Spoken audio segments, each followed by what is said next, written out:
Esitusel mängis ta ise juba uhkelt sellel lõõtsal. Möödunud aastal uuris Uku Purmeister Märjamaa piirkonna lõõtspillimängijaid läbi ajaloo ja samuti vormistas selle töö maakonna kodu-uurimiskonkursile. Ja meie leidsime, et see on suurepärane näide noorte pärandiga tegelemisest. Eve Purmeistri poolt on koostamisel sissekanne vaimse kultuuripärandi nimistusse lõõtspillimängust Märjamaa piirkonnast. Aga nüüd siis räägivad nemad sellest ise, kuidas see vaimne kultuuripärand siis on. Tere, kuulajad siin saalis. Mulle tundub, et pillimäng on inimest saatnud seni, kuni ta on elanud siin maamuna peal. Aasta tagasi oli mul suurepärane võimalus kohtuda inimestega, kes pajatasid lugusid pillimeestest. Nendest kohtumistest arenes uurimustöö lõõtspillimängijatest Märjamaa piirkonnas.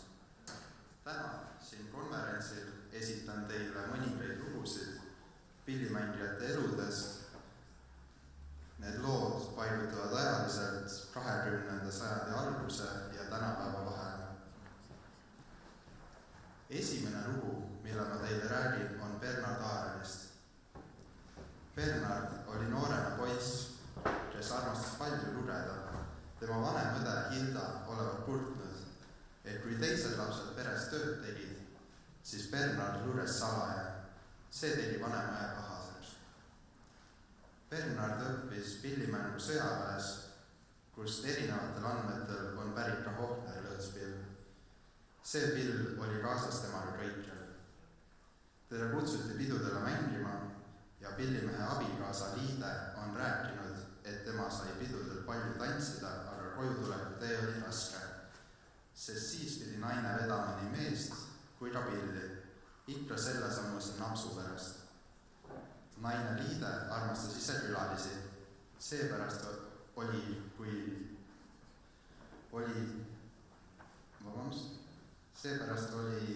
palju pillimängu ja rahvast ka nende kodus.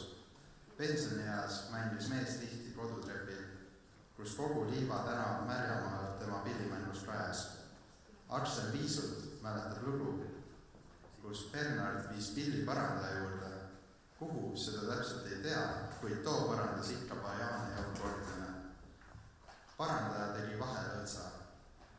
Kui Bernard pillile järgi läks, siis parandaja ei lubanud pilli lahti tõmmata, öeldes, et kliim alles kuivab.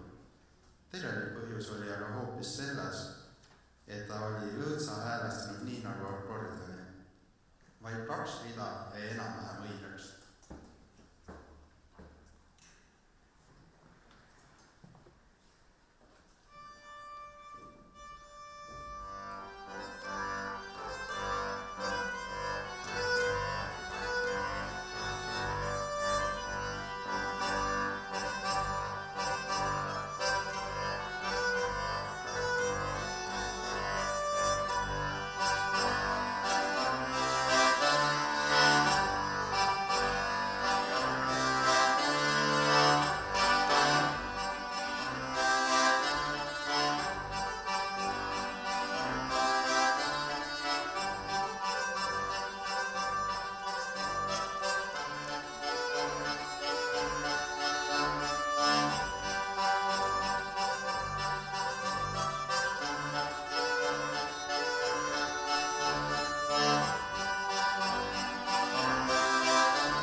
pillimehed ja sepad. Kahjuks nende pillilugusid jäädvustatud ei ole. Sees külarahvas teadis, et Hansu käest tuleb hobuse rauad tellida. Need sai tema tugevad, nii-öelda ühe kuumaga tehtud. Samas olid vennad väiksed pikad näpumehed, mille pärast nad ka mitu korda Märjamaal kinni istusid. Jaan oli aga nii väikeste käelabadega, et alati, kui käed rauda pandi, need ise lahti sai. Ka olid vennad osavad uste lahti muutmises. Kord kadunud kiriku ukse võti ära ja kohe olla teenistus algamas. Kellalööja oli siis Jaanile muret kurtnud. Jaan oli toonud kodult väikese käekotikese, kus igasugust raudkraami sees olnud. Paar minutit on lasi võtnud aega ja lukk oligi lahti. Aksel Viisut peab rääkida lugu vendadest, et Velise vallamajas olla olnud üks kong. Hans ja Jaan pandi sakslaste poolt mingi pahatöö eest sinna jälle kinni. Venelased tungisid samal ajal peale. Sakslased pidid Jaani ja Hansu Märjamaale viima, aga kohalikud metsavennad tahtsid vendi päästa vahimehe käest. Jaan ja Hans suutsid aga ise end läbi kongi akna vabastada ja said jooksu. Kui Jaan ja Hans vallamajas põgenesid, tulid nad otsejoones Hiireoja tallu ehk Aksel Viisuti koju. Jaani naine oli Aksli ema õde. Hiireoja oli talukoht metsavarjus, võõras pilk seda kohta ei näinud. Seepärast oli end seal hea varjata.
Ta oli 7-lapselise pere noori ja isa suri, kui ta oli 5-aastane.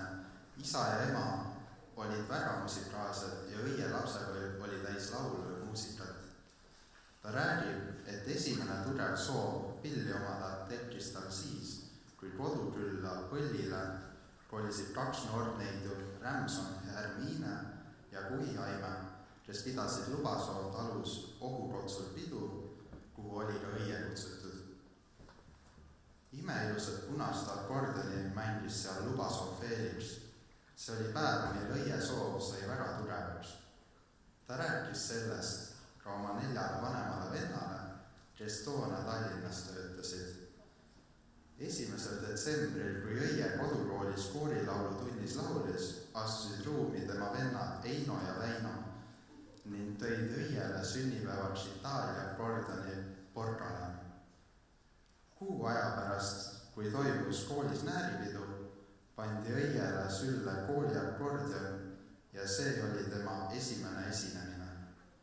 Aeg möödus ja õie kõrvu kostus jutt, et tema kasuisa olla hoobelnud, et ostab tüdrukule veel uhkema pilli. Õie läks koju ja küsis kohe järele. Vana Juhanil tagasiteed polnud, ta pani õie käe peale 300 rubla ja lubas ostma minna. Õie sõitiski Tallinna ja leidis sobiva pilli vanalinna muusikapoest. See oli valge Weltmeister, mis maksis 336 rubla. Lisaraha oli õiel olemas. See oli küll hoopis lõpusõrmuste raha, mis tuli hiljem tagasi teenida, kuid pill sai ostetud ning õie võis õnnelikult kodu poole sõitma asuda. Täna mängib õie Eesti lõõtsa.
Kui lõõtspillid hakkasid kiirelt levima välisemail ja väravapoisid asusid usinalt lõõtspillimängu õppima, siis see pereisale väga ei meeldinud.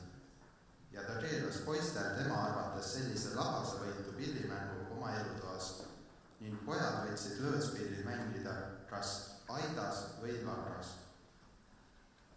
Poegadel edenes lõõtspillimäng jõudsalt ja sedavõrd, et tekitas mõnes oma külapoistis kadedust. Kui pojad ühel päeval lagrast pilli otsima hakkasid, leidsid nad selle hoopis lepikust rännu otsast lõhki lööduna. Pereisa pidas seda külapoiste rumalaks tembuks ning vihastas olukorra peale sedavõrd tõsiselt, et muutis meelt ja ostis poegadele uue lõõtspilli. Edaspidi lubas neil ka elutoas pilli mängida.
saaja küll vanem vend, aga Aksel sai lood kiiresti selgeks.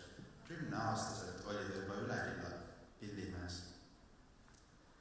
Täiskasvanud pillimehed tulid rambakesi ning võtsid Aksli kui pillimehe oma rampa, et sünnipäevadel esineda. Aksel oskas 10-aastaselt ligi 20 lugu. Oma 20 looga käis Aksel ka Kiilaspere külas ühes pulmas mängimas. Aksli enda jutu järgi oli lõõtspille seepärast Kärisselja külas nii palju, et kõik tahtsid osata sama lugu, mis teisedki oskasid ja osad tahtsid rohkem nüüd. Lepasass tegi detektor vastuvõtja, mille abil sai kõrvaklappidele raadiot kuulata. Olid siis pillimängijatele kordamööda kuulanud ka Karl Rikka pillimängu, et osade raupa lugu meelde jätta. Kõrvaklapid käisid peast pähe ning nii õpiti. Talle meeldis rahvamuusika rohkem ning seetõttu õppis ka kuulmise järgi muusikat mängima. Täisealisena sõitis Tahra Liine ja vend Haaraldile THV autoga Odessasse, et sealt endale uus põld tuua. Sõideti 60-70 kilomeetrit tunnis, alguses marasid need autos, hiljem soojemal maal Odessa lähistel auto kõrval. Teadnud mehed olevat rääkinud, et meremehed toovad Itaalias täid lõõtspille Odessa komisjoni poodidesse. Paraku sel hetkel, kui nemad sinna jõudsid, pille müügil ei olnud. Hiljem tegi Aksel TKV auto mootorit kasutades omale traktori, mille abil külas käis töid tegemas ja selle tulu abil endale raha teenis.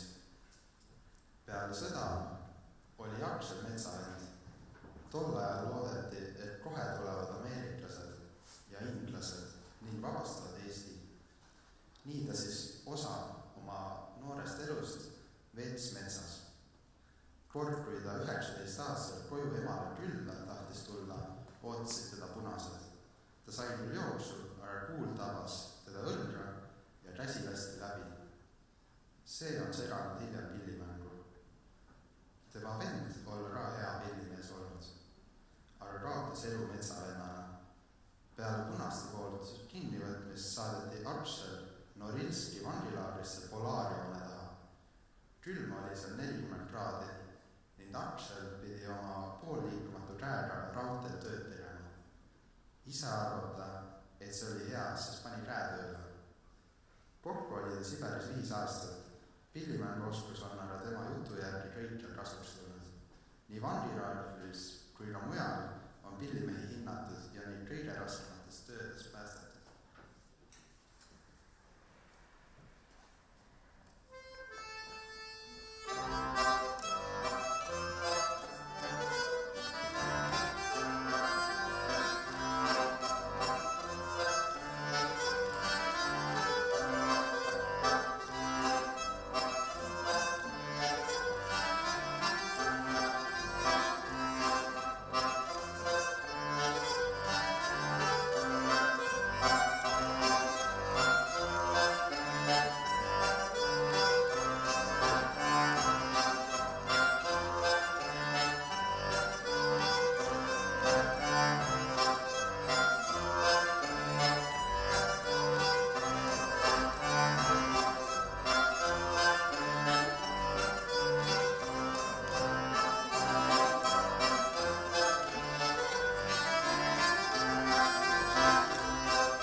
Nõukogude aja alguses, olles Päärdü kolhoosi esimees, oli ta oma ametiaja algul hädas, et noored inimesed ei tulnud õigel ajal tööle ja tundis muret, et töö jäi tegemata. Võttis siis pilli, käis perest peresse mängimas ja järgmisel päeval oli rahvas tööl. Tolleaegse kolhoosi bussijuht Vestirei pajatab, et kord sõitnud nad koos Vaarmamilli sünnipäevale, kauplusest võtnud tordi, aga Kaljo olla tordi vahetanud puupulkede vastu. Selliseid veppe armastas tema ikka teha, aga pill oli kõiki kaasas. Kaljo poolaja tütar Ave pajatas lugu, et onu Kaljo oli oma rämeda naeruga pisut hirmuäratav. Kord õhtul, kui lapsed kõik mitmekesi voodis olles und ootasid, tuli onu Kaljo pils üles nende voodi kohale ja mängis hirmus kõvasti üht polkat. Ise veel naeris kõvasti ja ütles, et nii jääb onu Kaljo neile kõigil meelde.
Esimesed 2 lugu mängiste juba 6-aastaselt, hiljem on mänginud veidi ka akordioni. Esimeseks pilliks oli nõndanimetatud Petrogradski pill, mille kinkis onu. Noorena mängis pilli kolhoosi pidudel, isa kodus.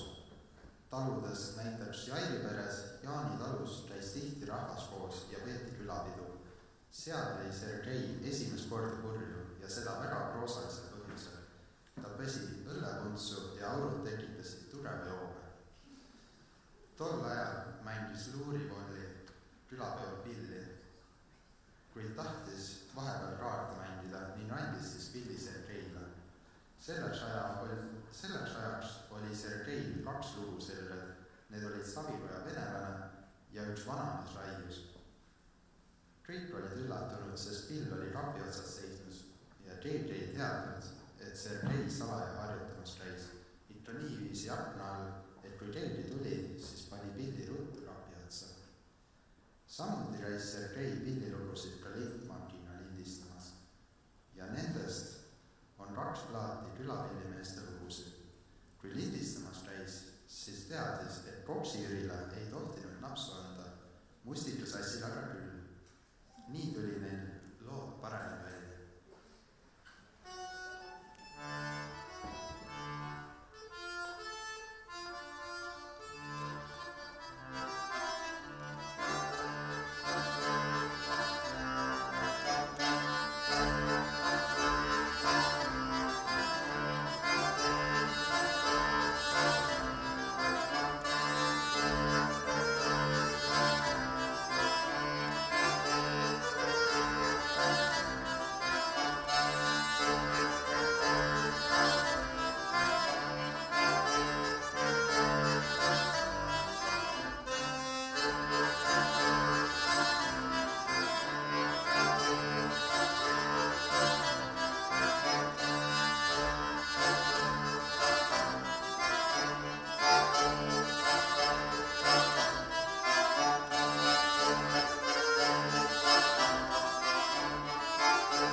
Velisel elas 2 müügiagenti, kes pille rahvale tõid. Seetõttu oli pea igas talus pill, mida mängiti. Aksel Viisut on rääkinud, kuidas omal ajal käis rahvas Raudama tööl ning ka Arkadi Oidram läks tööle Turbasse. Kui seal teada saadi, et on Veliselt, siis toodi ruttu lõõtspill ja pandi sülle ning öeldi, et mängi, sest kuuldavasti pidid kõik Velise mehed lõõtsa mängida oskuma.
Suur tänu